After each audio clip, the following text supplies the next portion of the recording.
Ini soal Anies ini, kartu Anies ini dikira suhu ternyata cukup.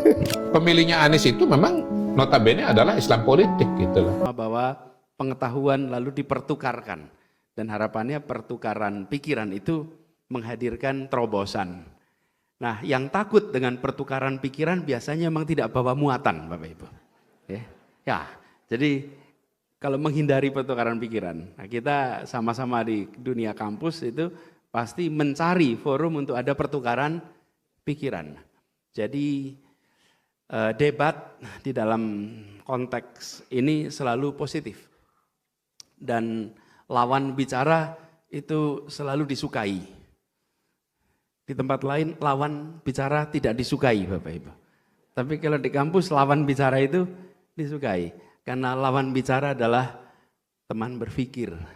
Lawan debat adalah teman berpikir. Jadi dalam kesempatan ini saya ingin menggunakan untuk bisa saling tukar pikiran.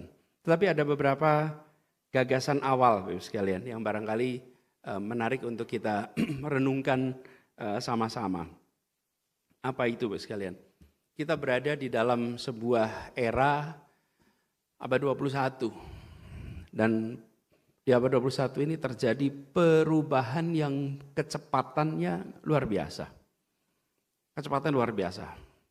Akibat kecepatan luar biasa, tantangan kita yang berada di institusi pendidikan, apapun jenjangnya, adalah bagaimana kita bisa mengikuti perubahan kecepatan itu.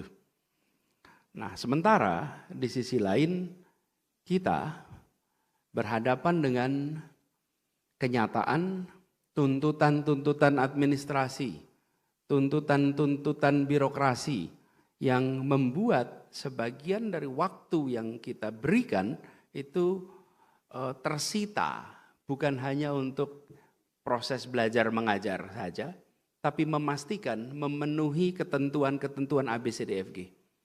Dan ini bisa menjadi tantangan bagi kita. Karena itu dalam kesempatan ini Bapak sekalian, saya ingin barangkali menggarisbawahi sesuatu yang sudah sering kita dengar dan ucapkan sama bicarakan.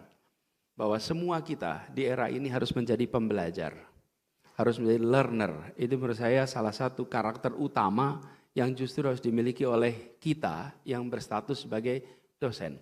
Sampai hari ini saya masih memegang NIDN Bapak Ibu.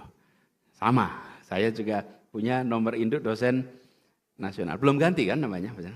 Belum ganti. Jadi saya masih menganut, masih pegang itu. Kita sama-sama dosen, jadi kita berdiskusi sebagai sama dosen ini. Nah, kita punya tanggung jawab untuk menjadi learner.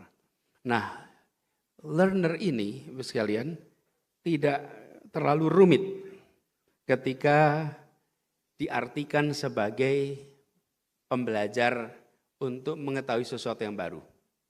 Tapi learner ini menjadi lebih rumit ketika diartikan sebagai unlearning.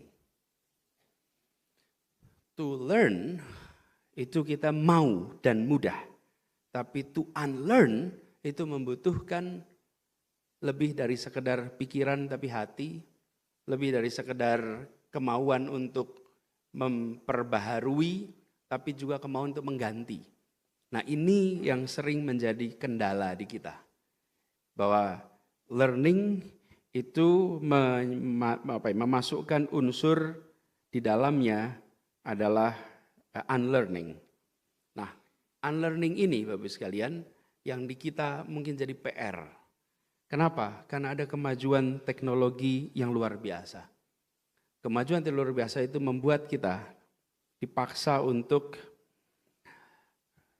mau melepaskan, mau melupakan, mau meninggalkan pengetahuan, kebiasaan, pemahaman lama yang sudah tidak relevan. Nah, di sini yang menantang Bapak sekalian. Ini yang sering menantang. Dan bagi sebagian dari kita, unlearning itu artinya mengakui. Dan itu tantangan tersendiri. Jadi ini satu aspek Bapak sekalian yang saya ingin sampaikan dalam kesempatan ini. Kayak kita di kampus harus cepat-cepat melakukan ini. Yang kedua, dengan kemajuan teknologi, khususnya informasi, digital, ada pasangan pendamping bagi siapapun yang mau belajar, yang punya kapasitas berpikir luar biasa cepat.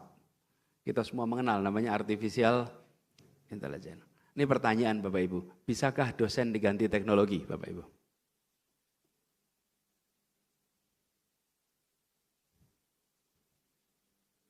Mau pekerjaan saya dosen gitu ya, masuk dosennya diganti teknologi gitu ya.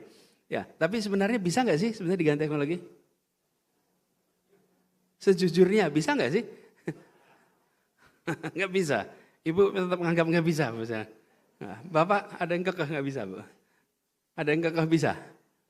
Ada. Kalau pertanyaannya diubah, dosen seperti apa yang bisa diganti teknologi?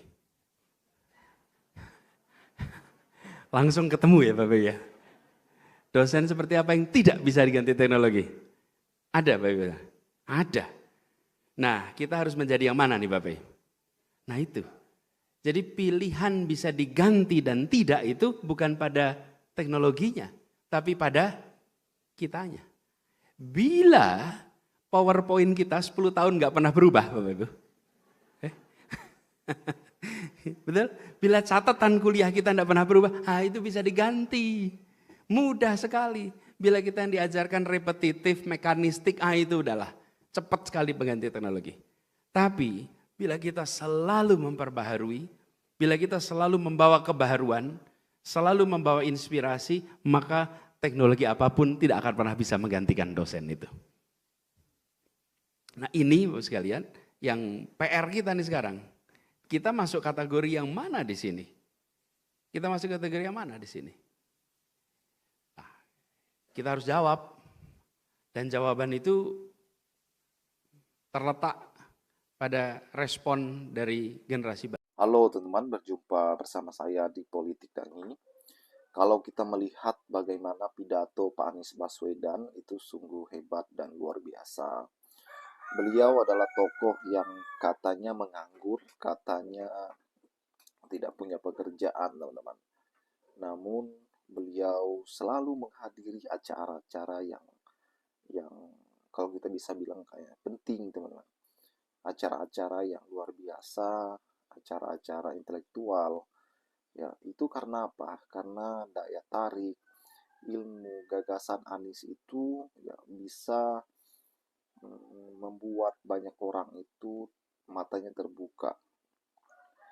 Di dalam gempuran-gempuran menyerang Pak Anies Baswedan, Anies selalu menunjukkan bagaimana beliau menjadi tokoh yang berpengaruh, menjadi tokoh yang diperhitungkan, menjadi tokoh yang benar-benar membuat kita itu kagum ya kan dari sosok Pak Anies Baswedan. Itulah sosok beliau yang menjadi primadona saat ini. Bagaimana beliau mengajarkan kita tentang menjadi politikus sejati.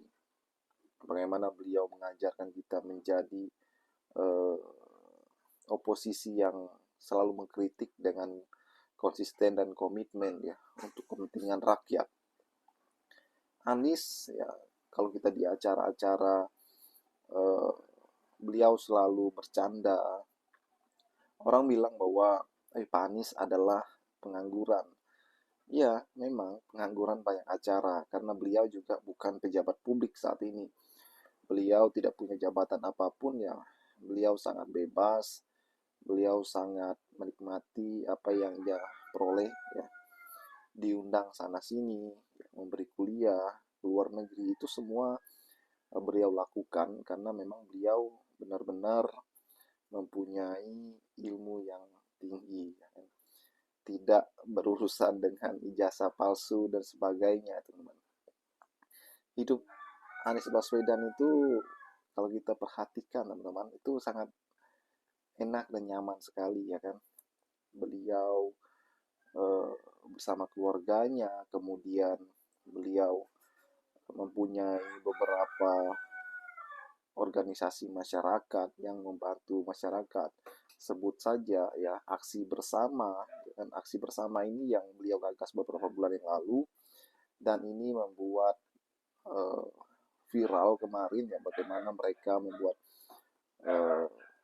jembatan ya dan membantu masyarakat, teman-teman. Itu adalah langkah-langkah yang Pak Anies kerjakan, langkah-langkah yang sangat inovatif, langkah-langkah yang membuat kita itu terpana ya dengan kehebatan Anies Baswedan. Bagaimana menurut kalian?